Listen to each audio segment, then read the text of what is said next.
Bonjour et bienvenue sur les conseils santé hebdomadaires de Béatrice. Alors nous sommes à la saison des allergies, les pollens sont présents, les arbres sont en fleurs, donc nous avons beaucoup de personnes qui vont souffrir de rhinite, d'allergies, les yeux qui pleurent, les yeux qui coulent, le nez qui gratte, les oreilles, etc., etc., la gorge aussi. Donc tout ça, ce sont des allergies à l'environnement. Alors déjà, petite définition. Qu'est-ce que c'est qu'une allergie? Je vais vous expliquer en fait la différence entre allergie et intolérance, ou allergie et sensibilité. Une allergie, c'est une réaction anormale, donc pathologique, et spécifique de l'organisme au contact d'une substance étrangère, donc un allergène. Et normalement, cela n'entraîne pas de trouble chez une personne qui n'est pas allergique. Les réactions allergiques induisent une réponse inflammatoire qui peut causer un simple malaise ou être dangereux.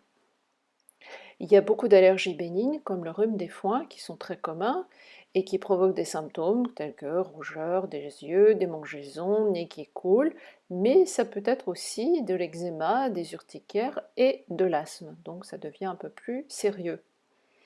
Chez certaines personnes, les allergies sévères à l'environnement ou même des allergies alimentaires ou encore aux médicaments peuvent entraîner des réactions très dangereuses telles que les chocs anaphylactiques ou on appelle ça aussi des œdèmes de Quick. Le traitement allopathique pour ces allergies, c'est des antihistaminiques, des corticoïdes et des médicaments décongestionnants. Il est parfois nécessaire d'utiliser une piqûre d'épinéphrine pour traiter les réactions anaphylactiques. Il y a aussi les traitements à l'immunothérapie qui consistent à injecter sous la peau des substances allergènes pour désensibiliser les réactions du corps. C'est en fait une espèce d'entraînement du corps à ne plus réagir à ces choses-là qui sont injectées sous votre peau. Donc ça, c'est les allergies. Intolérance maintenant. Qu'est-ce que c'est qu'une intolérance? Quelles sont les différences? Une intolérance alimentaire ou une sensibilité non allergique est un terme utilisé pour décrire des réponses physiologiques variables associées à un aliment particulier ou à des composés communs trouvés dans une catégorie d'aliments. Donc exemple, le gluten ou les produits laitiers et bien sûr tous leurs dérivés. Une intolérance alimentaire, c'est une réaction qui est souvent retardée, donc ça n'arrive pas dans l'immédiat, à des aliments, des boissons, des additifs, et ça va produire des symptômes dans un ou plusieurs organes, et c'est surtout des symptômes qui vont être produits plus tard, c'est pas immédiat. Ça peut être dans l'heure qui suit, mais ça peut être aussi 2 jours ou 3 jours plus tard. Donc ce n'est pas la même chose qu'une vraie allergie alimentaire. Par exemple, si vous avez une allergie à l'iode et que vous mangez des crevettes ou des huîtres, eh bien ces personnes-là tendent à avoir une réaction anaphylactique, où leur gorge se serre, se ferme, et ils ne peuvent plus respirer. Donc dans ces cas-là, c'est vraiment une nécessité d'aller directement à l'hôpital ou d'avoir une injection d'épinéphrine. Par contre, dans les intolérances alimentaires, vous pouvez manger par exemple aujourd'hui du gluten et avoir une migraine dans 2 ou 3 jours, et qui peut durer 2 ou 3 jours. Ou alors ça va vous donner des boutons, ou de l'eczéma, ou de la mauvaise humeur. Ça c'est très commun avec le gluten. Au niveau des tests, quand on mesure, quand on veut détecter une allergie, donc immédiate, vraie et très réactive, on mesure ce que l'on appelle des immunoglobulines E, des IgE. Mais dans une réaction d'intolérance alimentaire, on mesure des immunoglobulines G ou A, IgG ou IgA. Donc on ne parle pas de la même chose, on parle de 2 choses différentes, 2 réactions différentes et complémentaires éventuellement du système immunitaire. L'une ou l'autre ne sont ni bonnes ni mauvaises, c'est simplement 2 choses différentes. On ne peut pas comparer des pommes et des oranges. Donc il y a souvent une confusion entre les allergies et l'intolérance et je voulais faire cette première distinction. Alors comment pouvez-vous faire tester? Vous pouvez faire un test sanguin, pardon, avec des IgE. Et des IgE, ça sera une allergie vraie, donc réaction immédiate violente. C'est ce que font en général les allergologues. Vous pouvez aussi faire un test sous la peau, qui est aussi un test d'allergie vraie, c'est-à-dire réaction immédiate et violente. Et ça se fait aussi chez l'allergologue, mais vous pouvez faire ça à la maison. Comment vous faites ça? Alors, vous n'allez pas le mettre sous la peau, vous allez le mettre sur la peau. Vous prenez par exemple un œuf et vous allez tester le blanc ou le jaune, pas les deux. Parce que les gens réagissent au blanc, ne réagissent pas au jaune, et vice-versa.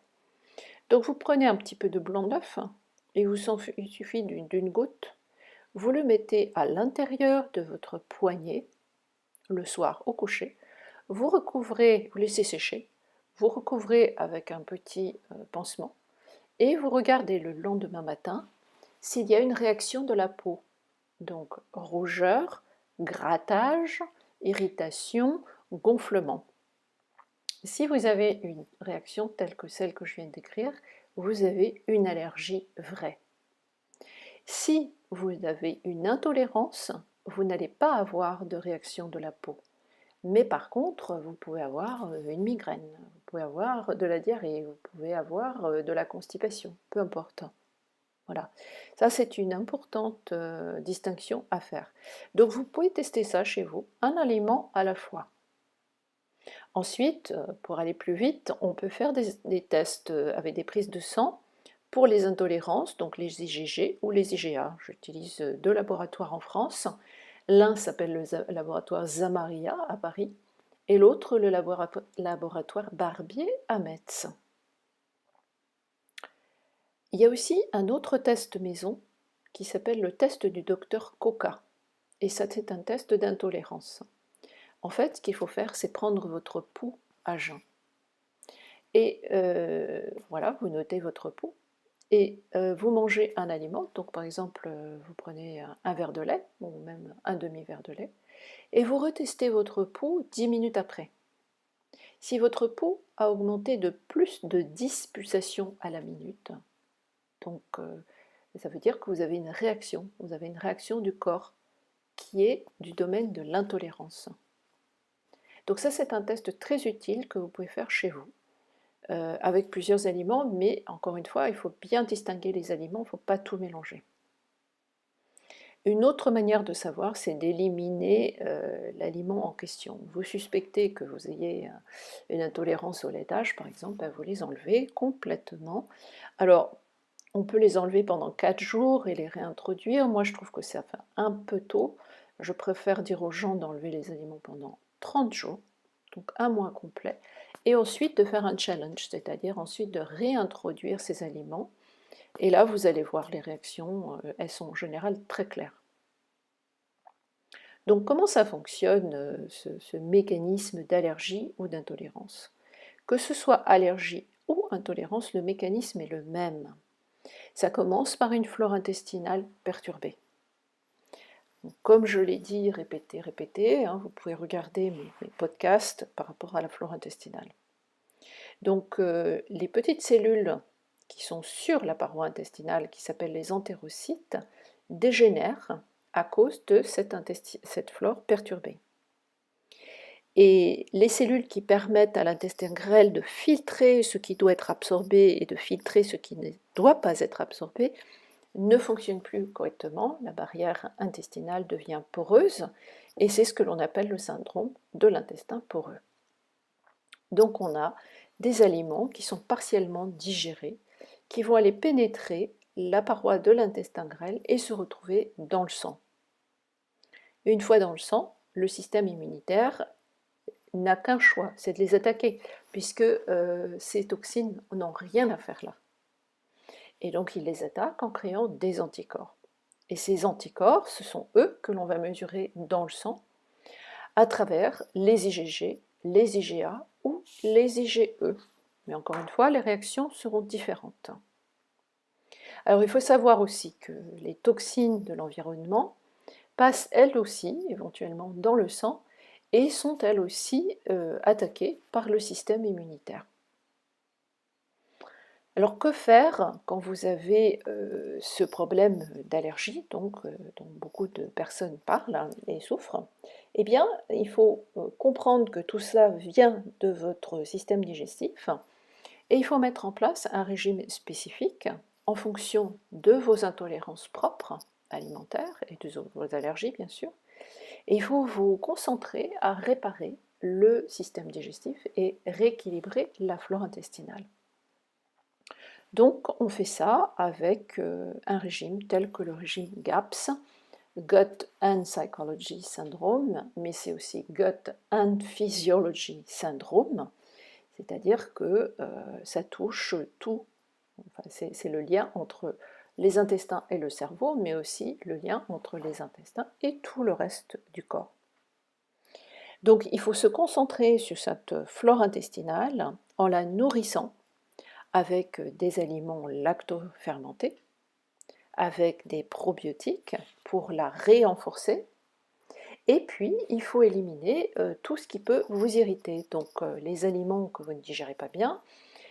Si vous êtes exposé du mercure, à des toxines, eh ben, il faut les enlever aussi.